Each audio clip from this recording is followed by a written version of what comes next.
বন্ধুরা, রিতার রকমারি রান্নাঘরে আপনাদের স্বাগত জানাই। আজ আমি বানিয়ে দেখাবো দুধ পনির।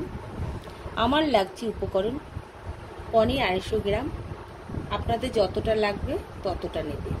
দুধ, কাজু বাদাম, কাঁচা লঙ্কা, চালমগজ, নুন, চিনি, ঘি, সাদা তেল, গোটা গরম মশলা, ক্যাপসিকাম, কাজু বাদাম বাটা, চালমগজ বাটা, সাদা তেল। প্রথমে কড়াতে 2 কাপ জল দিলাম। জল ফুটে আসলে পনিরগুলো ছেড়ে দেব। পনির কিছুক্ষণ বাদে জল থেকে একটা ছাঁকনির মধ্যে তুলে রাখব। তারপর কড়াই বসিয়ে তাতে সাদা তেল দিয়ে ওই তেলের মধ্যে পনির ভেজে তুলে নেব।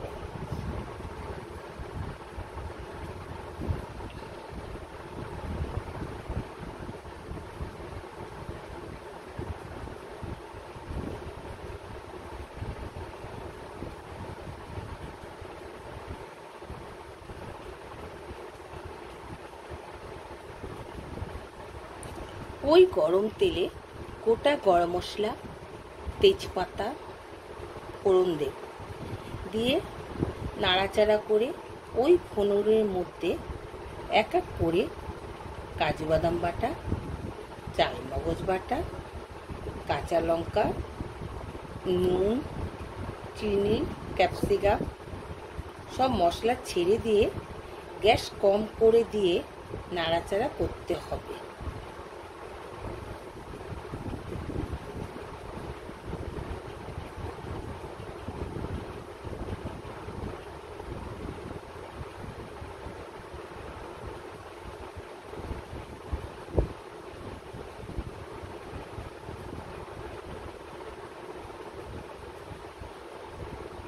না হলে মশলা পুড়ে যাবে। মশলা হয়ে এলে এক বাটিতে দুধ নিয়ে ঢেলে দেব। ঢেলে দিয়ে নাড়াচাড়া করে ঢেকে দেব। কিছুক্ষণ বাদে এসে ঢাকনা খুলে ভাজা পনির ছেড়ে দেব।